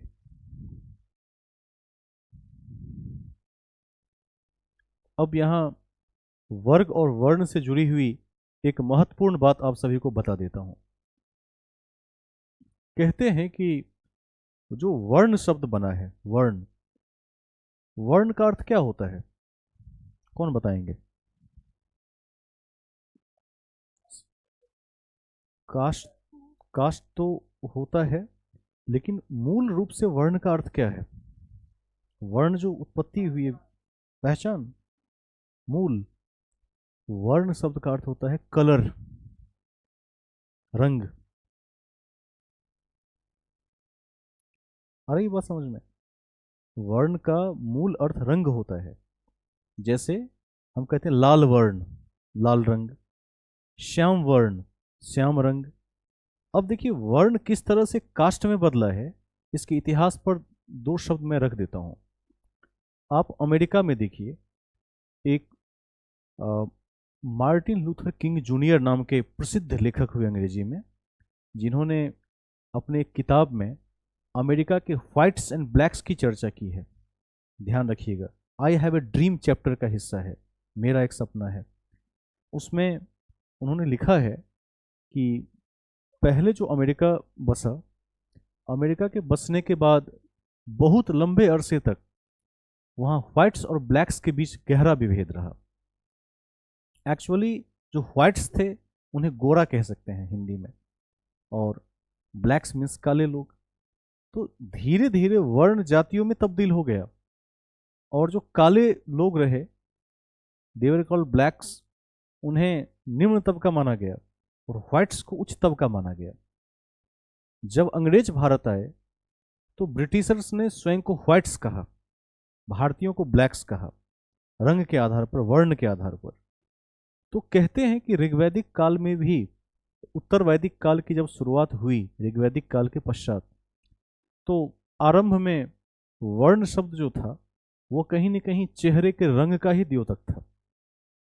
अर्थात आप देखिएगा कि जो उच्च वर्ग है, तो जाहिर सी बात है कि जो खेतों में काम नहीं करेगा वह काला नहीं होगा।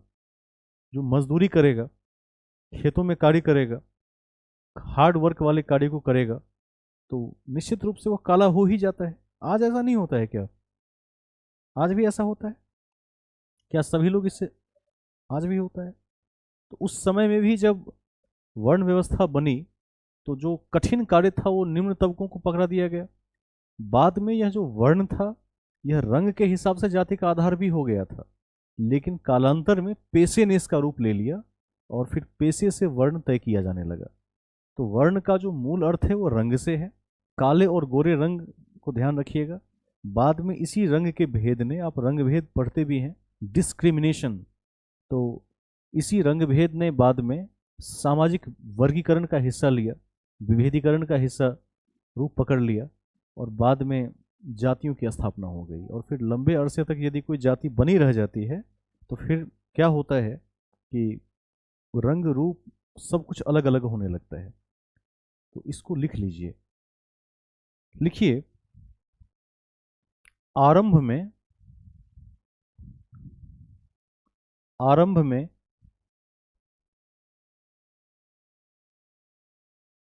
आरंभ में वर्ण शब्द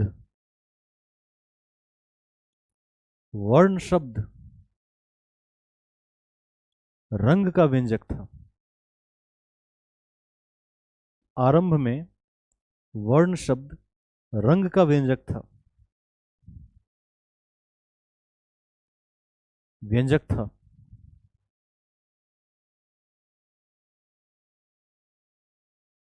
परंतु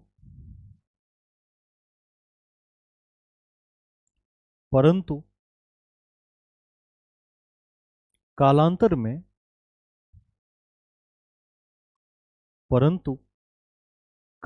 में यह पेशा का बोध कराने लगा। प्रोफेशन, ब्रैकेट में कर्म भी लिख दीजिएगा। कालांतर में यह पेशा का बोध कराने लगा, जिसको आप कर्म भी कहते हैं।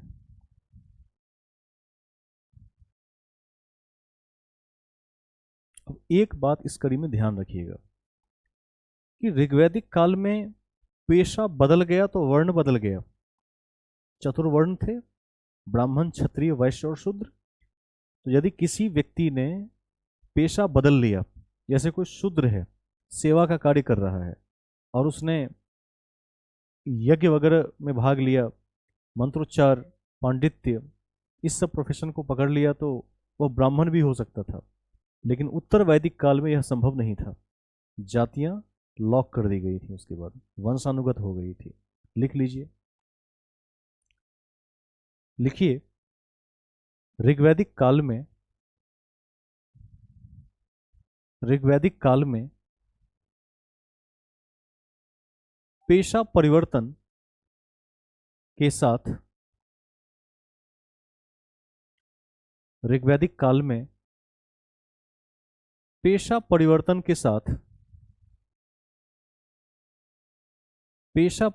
के साथ वर्ण परिवर्तन संभव था।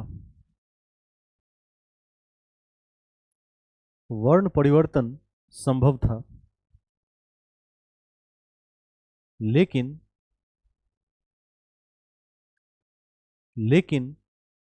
उत्तर वैदिक काल में यह असंभव था। लेकिन उत्तर वैदिक काल में यह असंभव था। यह असंभव था।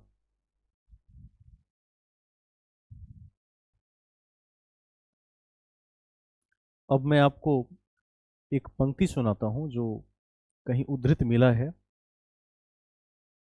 एक छात्र कहता है कि मैं कवि हूं, मेरे पिताजी चिकित्सक हैं और मेरी माता अनाज पीसती है। ध्यान रखिएगा। तो बताओ मैं कौन हूं? लिख लीजिए। देखिए, एक छात्र कहता है, कॉमा, और इन्वर्टेड कॉमा की शुरुआत कीजिए। एक छात्र कहता है कि मैं एक कवि हूं, मैं एक कवि हूं, कॉमा, मेरे पिताजी एक चिकित्सक हैं, मेरे पिताजी चिकित्सक हैं और मेरी माता अनाज पीसती है,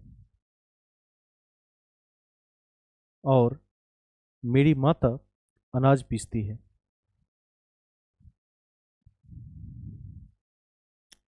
स्पष्ट हो रहा है कि किस तरह से वर्ण व्यवस्था काम कर रही थी। इस कथन को ध्यान रखिएगा। यह ऋग्वैदिक काल का एक कथन है। पूछा जा सकता है आपसे कि उपरोक्त कथन या प्रस्तुत कथन का संबंध किस कार्य से है? ऋग्वैदिक काल, उत्तर वैदिक काल, महाजनपदों का युग, बौद्ध काल, ऐसे ऐसे ऑप्शंस आ सकते हैं, तो संज्ञान में रख लीजिएगा। नेक्स्ट पॉइंट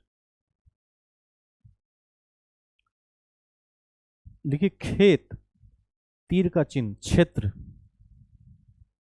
खेत को क्या कहते थे? क्षेत्र।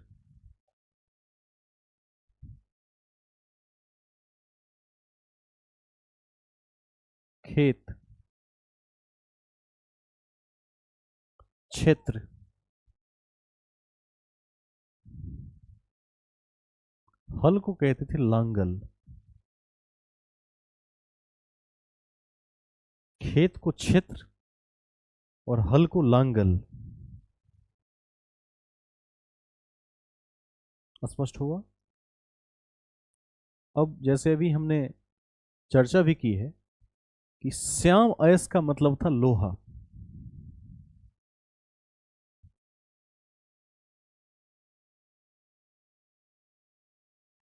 श्याम अयस, लोहा। और यदि केवल अयस लिखा रहेगा तो इससे तांबा एवं कांसे का बोध होता है। इसको ध्यान रखिएगा। श्याम अयस या कृष्ण अयस्क भी याद रखिएगा। कृष्ण माने भी काला होता है, तो काला अयस है अर्थात लोहा। और यदि केवल अयस लिखा रहेगा तो तांबे और कांसे का बोध करवाएगा। इसको ध्यान रखेंगे। अच्छा, एक प्रश्न पूछ लूं, जिनको आता हो तेजी में जवाब दे देंगे। निष्क का क्या मतलब था? निष्क, स्वर्ण आभूषण। अच्छा, आपने क्या कहा अभी? कौन सा आभूषण? गले का आभूषण। ठीक है, याद रखिएगा, सोने को निष्क कहते थे, चाहे स्वर्ण का सिक्का हो, चाहे स्वर्ण का आभूषण हो। गोल्ड अर्थात निष्क, और शतमान अर्थात चांदी। तो लिख लीजिए, निष्क और शतमान मुद्राएं थी। निष्क और शतमान मुद्राएं थी।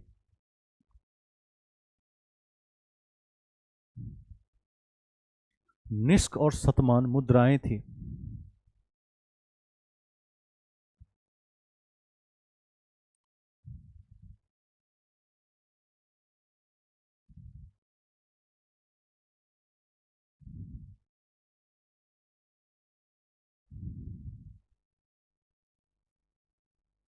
निष्क अर्थात स्वर्ण और शतमान का अर्थ है चांदी।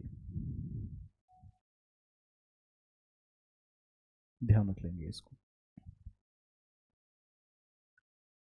इसी कड़ी में क्योंकि अब हम अंतिम बिंदुओं की तरफ जा रहे हैं, तो जाहिर सी बात है कि 8-10 बिंदु यदि और लिख लेंगे तो वैदिक काल को समाप्त माना जा सकता है टेक्निकल तौर पर।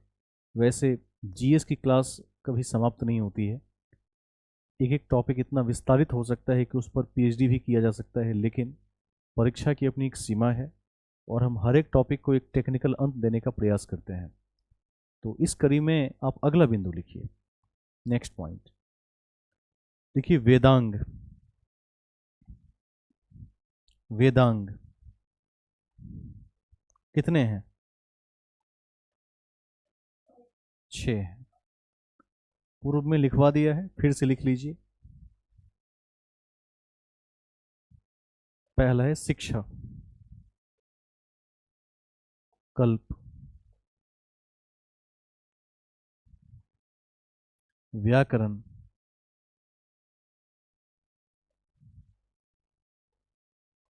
निरुक्त,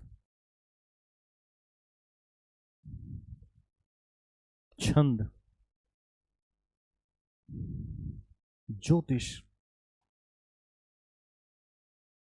शिक्षा, कल्प, व्याकरण,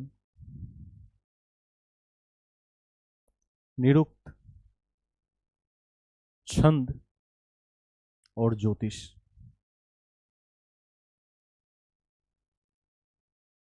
एकदम मुंह जवानी याद रख लेंगे। 16 महाजनपदों के नाम भी आगे लिखाऊंगा, उसको भी याद रख लेंगे। लगभग की राजधानी भी याद रहनी चाहिए। और अभी जो हमने लिखाया है वेदांग, तो 6 वेदांग कौन से हैं इसको एकदम धारा प्रवाह याद रखना चाहिए। यह सब आपकी परीक्षा के दृष्टिकोण से अति महत्वपूर्ण हो जाता है। कई बार पूछ सकते हैं प्रश्न कि इनमें से कौन सा एक वेदांग नहीं है। तो यदि 6 के 6 आपको संज्ञान में धारित रहेंगे तो आप प्रश्न के सही उत्तर देने की स्थिति में होंगे। हम आगे चलेंगे। अब हम देखेंगे कि जैसे पृथ्वी लोक, वायु लोक और अंतरिक्ष लोक की चर्चा है, तो किस लोक के देवता कौन थे? यह प्रश्न पूछा जा सकता है और पूछा भी गया है कई बार। तो स्टार देकर लिखिए पृथ्वी लोक के देवता और तीर का चिन्ह। पृथ्वी लोक के देवता विनीत कुमार जी बताइए कि पृथ्वी लोक के देवता कौन कौन थे? अच्छा, और कोई व्यक्ति जो बता सके? लिख लीजिए। तीर का चिन्ह देकर लिखिए अग्नि। अग्नि के बारे में क्या बताया था कल? कोई जवाब? हाँ, वेरी गुड। कल लिखवा दिया था कि देवता और मनुष्य के बीच मध्यस्थता निभाते थे अग्निदेव। प्रत्यक्ष देवता हैं, आज भी मौजूद हैं। क्षितिजल पावक गगन समीरा, तो पावक का अर्थ अग्नि ही है, जो पंच तत्व का भी हिस्सा है। यदि आप इन साहित्यों को थोड़ा देखेंगे तो आपको संस्कृत में ये सब रचनाएं मिल जाएंगी। तो तीर का चिन्ह देकर लिखिए अग्नि, कौमा सोम, सौकर म, सोम, पृथ्वी, पृथ्वी, बृहस्पति, बृहस्पति। अब आपको चर्चा के तौर पर बता दूं कि जो बृहस्पति हैं वो देवों के गुरु हैं। देव गुरु बृहस्पति कहा जाता है। और ग्रहों की बात कीजिएगा तो बृहस्पति ग्रहों में सबसे बड़ा ग्रह है, इसको कभी नहीं भूलिएगा। और सोम की बात की तो सोमरस की चर्चा किस मंडल में है? 9वां मंडल में है। Very good. सोम देवता को समर्पित है 9वां मंडल। और सोमरस का आधुनिक अर्थ शराब ही है, मदिरा, तो इसको ध्यान रखिएगा। अब हम चलेंगे अगले लोक में। देखिए, वायुलोक के देवता, वायुलोक के देवता, वायुलोक के देवता, देखिए सूर्य, सूर्य, वरुण, वरुण, मित्र, एक देवता मित्र भी है, महर्षि का त्र, मित्र, और विष्णु, और विष्णु, ये वायुलोक के देवता हैं। आदित्य जी, आप बता दीजिए कि वरुण क्या करते थे, इनका एक मेजर रोल बताइए। जल के तो देवता हैं ही, इसके अलावा क्या करते थे?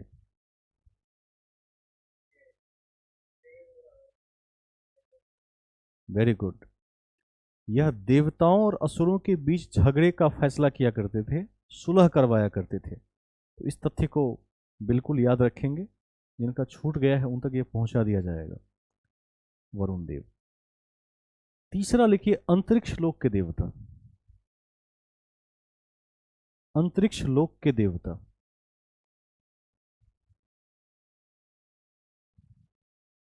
अंतरिक्ष लोक के देवता,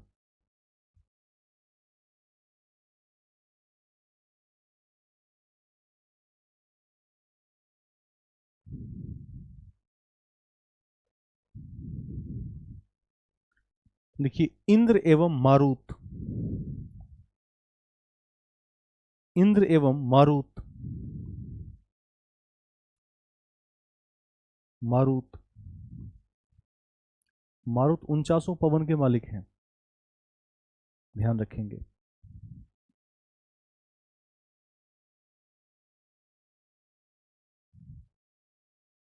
नेक्स्ट पॉइंट,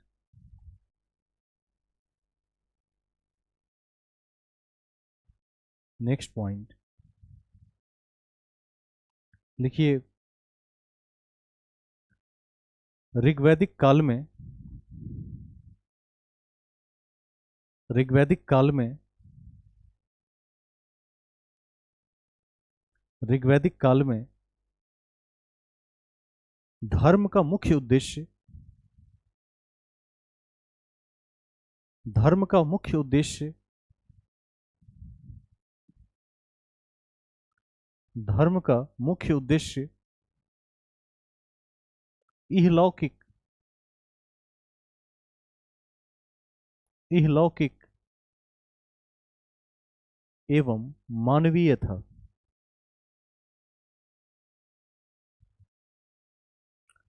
इहलौकिक एवं मानवीय था, मानवीय था। ब्रैकेट में लिख देंगे, भौतिक सुखों की प्राप्ति, ब्रैकेट बंद, भौतिक सुखों की प्राप्ति,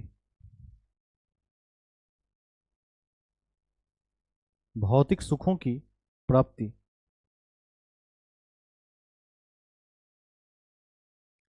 हेडिंग बनाकर लिखिए, ऋग्वैदिक कालीन नदियां,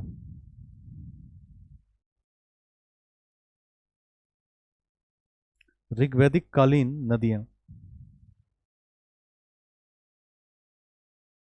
नदियां।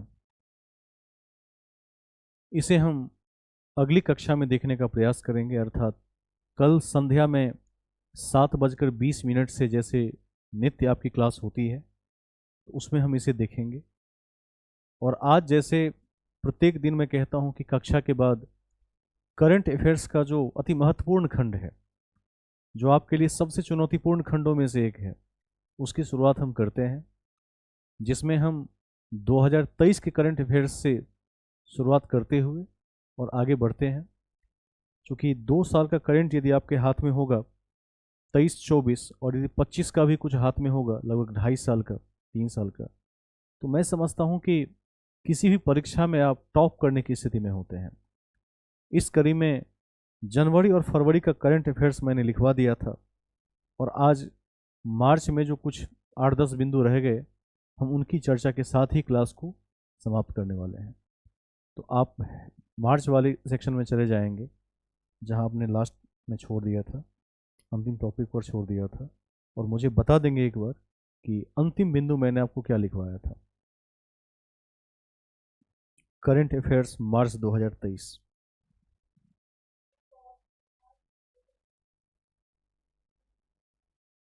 अच्छा अच्छा, समीर कुमार तक हो गया था।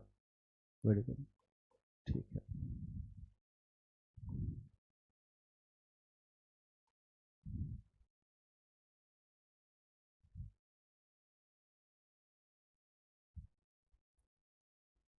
हम बिहार करंट मार्च 2023 में हैं। अब पूछताछ की कड़ी शुरू होती है।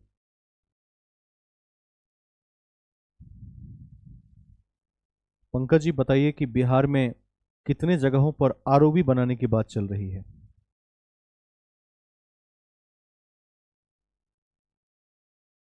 रेलवे ओवरब्रिज बनाने की बात हो रही है।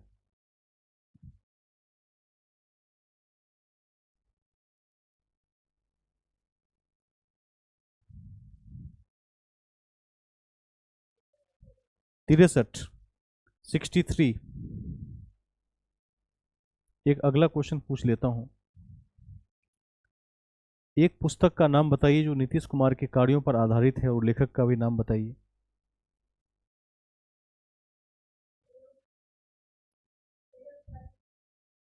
प्रयोगधर्मी विकास शिल्पी नीतीश कुमार, इस पुस्तक के लेखक कौन है? कुमार वरुण है। Very good. अभी हाल ही में बिहार के किस किस रेलवे स्टेशन को विश्व स्तरीय बनाने की तैयारी है?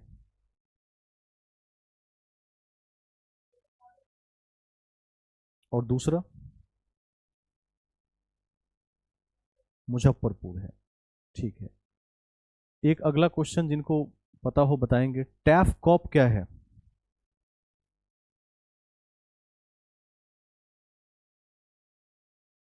टैफ कॉप क्या है?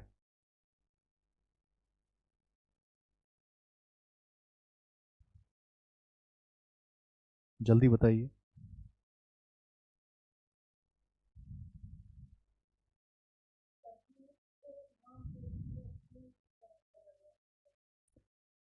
टैफ कॉप साइबर धोखाधड़ी से बढ़ने के लिए किया गया एक प्रयास है, जिसमें सही कहा आपने, एक व्यक्ति के नाम से कितने सिम कार्ड जारी हैं उसका विवरण मिल जाता है, और साइबर धोखाधड़ी से हम बच पाते हैं।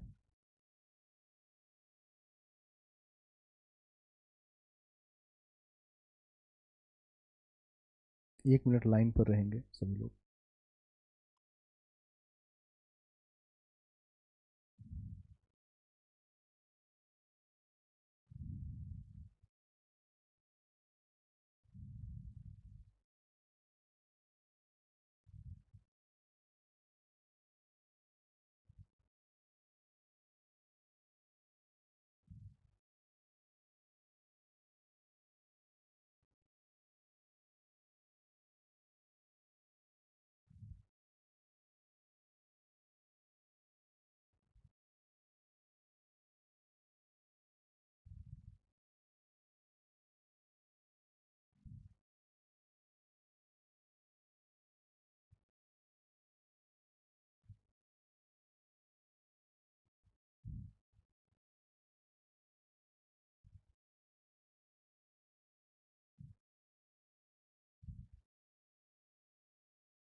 नेट काफी स्लो हो गया।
अगला पॉइंट इसमें जोड़ दीजिए, लिखिए।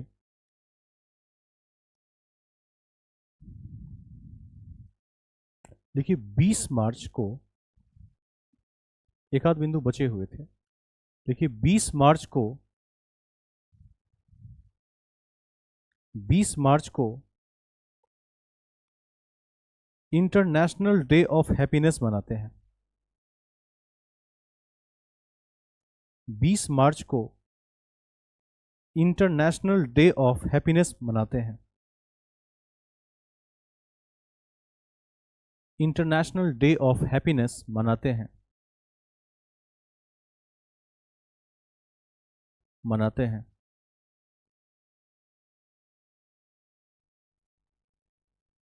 नेक्स्ट पॉइंट,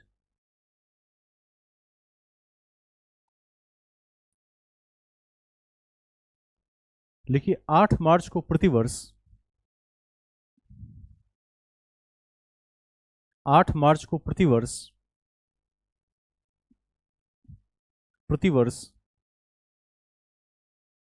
अंतर्राष्ट्रीय महिला दिवस मनाया जाता है। 8 मार्च को प्रतिवर्ष अंतर्राष्ट्रीय महिला दिवस मनाया जाता है। अंतर्राष्ट्रीय महिला दिवस मनाया जाता है।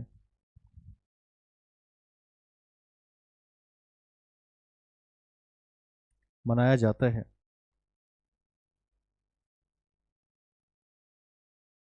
नेक्स्ट पॉइंट,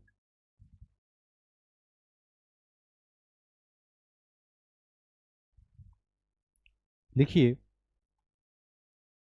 1 मार्च 2023 को 1 मार्च 2023 को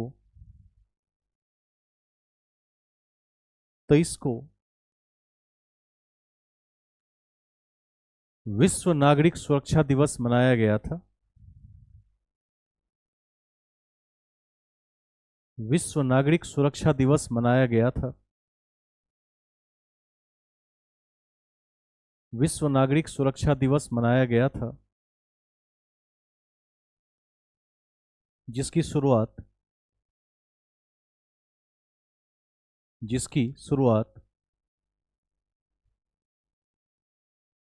आईसीडीओ ने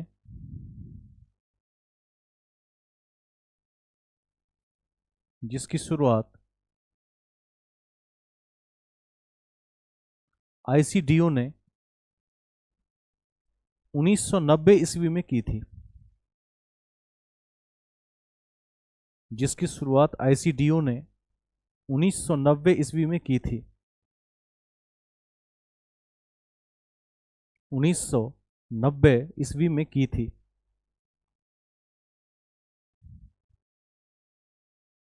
1990 ईस्वी में की थी।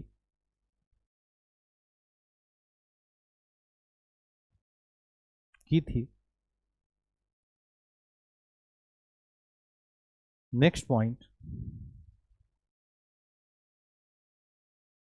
लिखिए प्रतिवर्ष 22 मार्च को बिहार दिवस मनाते हैं। प्रतिवर्ष 22 मार्च को बिहार दिवस मनाते हैं। बिहार दिवस मनाते हैं?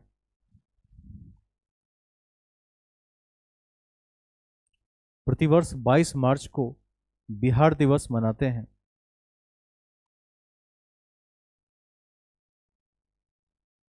कॉपी के सबसे ऊपर लिख दीजिए शीर्ष पर, लिखिए 22 मार्च 1912 को, 22 मार्च 1912 को 1912 को बिहार प्रांत बंगाल से अलग हुआ था। बिहार प्रांत बंगाल से अलग हुआ था।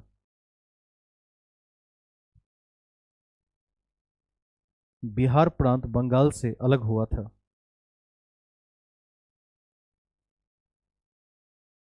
अलग हुआ था।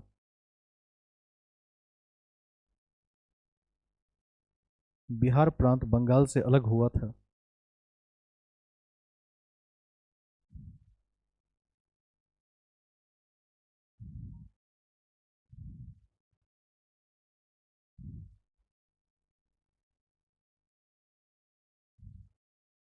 नेक्स्ट पॉइंट, अगला बिंदु, एक लाइन लिख दीजिए कहीं पर कि बिहार, बिहार, विहार शब्द से लिया गया है। वह हर्षिकार हाकार र, विहार शब्द से लिया गया है जिसका अर्थ मठ होता है। जिसका अर्थ मठ होता है।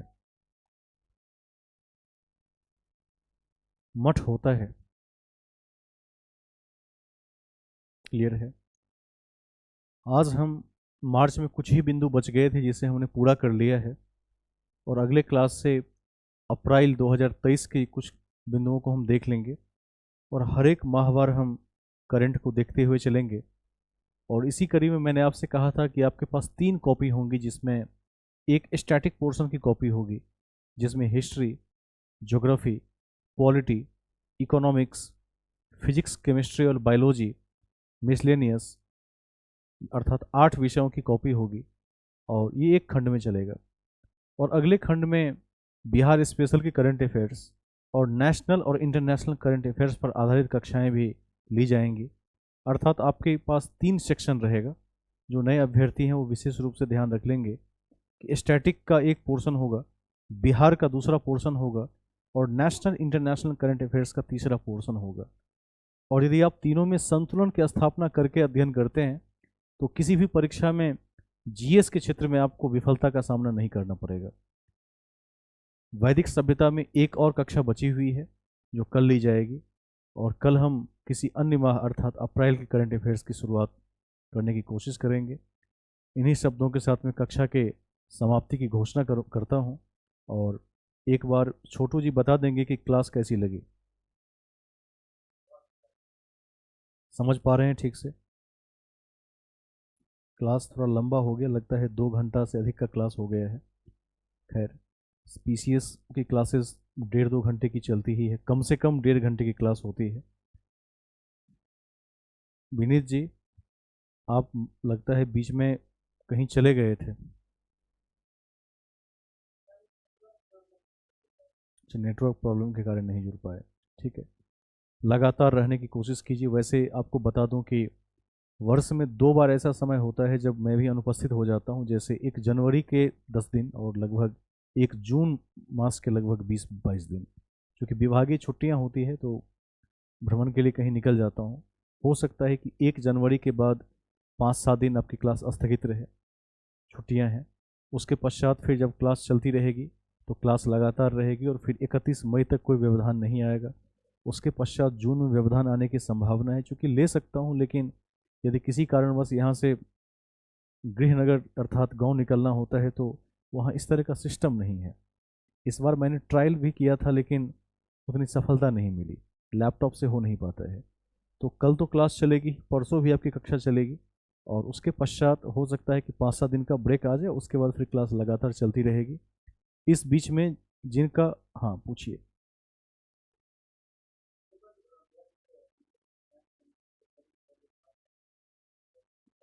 वो आपको हम भेज देंगे, और कोशिश करते हैं कि जब कुछ और अभ्यर्थी जुड़ जाते हैं तो कुछ अलग अलग समय में कक्षाएं लेकर, विशेष कक्षाएं लेकर आप तक वो तथ्य पहुंचा देंगे। इसके लिए कोई दिक्कत नहीं होगी। और किन्हीं की कोई क्वेरी हो तो पूछ लें। चलिए, तो आज मैं कक्षा की समाप्ति की घोषणा करता हूं और आप अब लेफ्ट हो सकते हैं। हाँ, आदित्य जी कुछ पूछना चाहते हैं, पूछ लीजिए।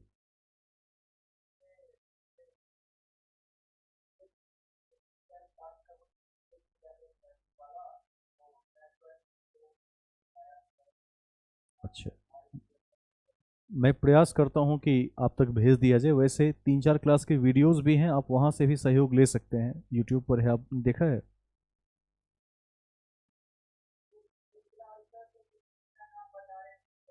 हम्म, उस क्लास में टेक्निकल प्रॉब्लम आ गई थी उसमें।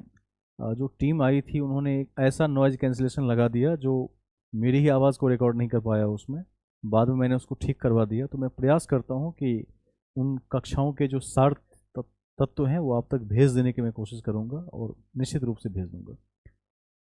और हाँ, निश्चित मैं तारीख देख लेता हूँ किस डेट का है, और उस डेट में जो संकलित तथ्य हैं वो मैं आप तक पहुँचा दूंगा, वो आप तक पहुँच जाएगा। कक्षा की समाप्ति की मैं घोषणा करता हूँ, आप लोग लेफ्ट हो सकते हैं। इस सेशन को समाप्त किया जाता है।